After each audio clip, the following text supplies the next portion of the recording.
QfHcdhXzWccS river system, which is alleged to lie below QfHcdhXzWccS Peak just east of Fort Irwin, which looked, according to its alleged discoverer, a Mr. Earl Dorr, and a few Indians who also claimed to have been in it like a Grand Canyon underground.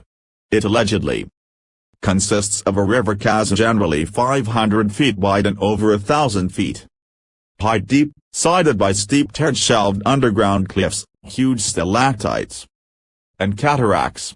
Also, the alluvial sands on the beaches along the river, which allegedly hold a large percentage of gold dust, are said to be several feet deep.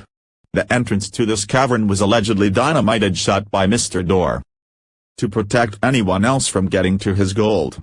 There is in fact evidence that Dorr did dynamite shut the lower level of Kinsape Cave in QfHcdhXzWccS Peak, and there are present-day attempts to break through into this underground system. The water of the river allegedly rose and fell with the tides, suggesting that a very large body of water might exist upstream. That is, if Dorr's account as well as the accounts of the Indians were not fabricated. The municipal water director, according to the Caverns article, spoke with a man who claimed that he was hired several years ago by the government to look for water sources for Ft. Irwin. He alleged to have explored an old mine in the area and found that deep down, the shaft intersected with an ancient earth fault or chasm-like cave which continued horizontally for a considerable distance.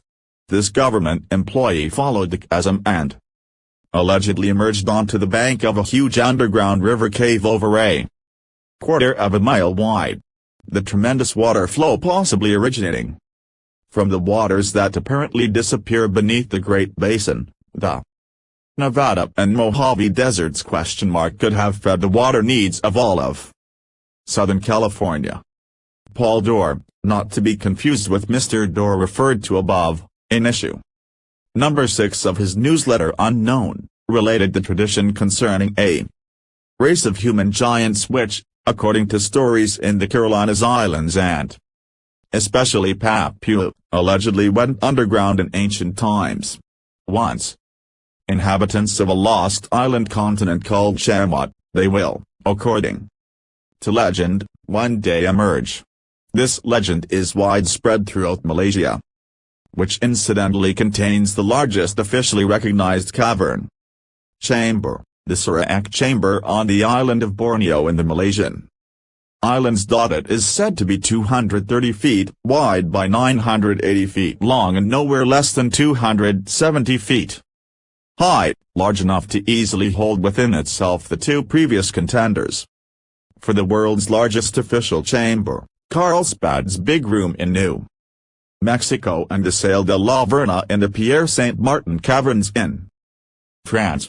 Yankee Stadium could fit in one end of the Sarawak Chamber with room to spare. The same issue of Unknown also reports on the discovery of massive caverns in Plum Cove, California, by 3 Oakland miners. The caverns were so extensive that a man would have to take grub for a week, and plan to explore for a month. The Book of Dyson, which has been translated from ancient manuscripts, tells of intellectually sophisticated humans from an ancient earth-born society who abandoned the surface of the earth, depriving the impure human race of their knowledge, and leaving in flying craft to rejoin their land of iron and metal. Far Out magazine's April 1982 issue carried an article titled "Bottomless Pit Found on the Ocean's Floor." The article tells of a huge man-made opening in the ocean floor between Panama and the Galapagos Islands, which scientists say receives a constant flow of ocean water which is being sucked through the hole and into the crust beneath the ocean floor.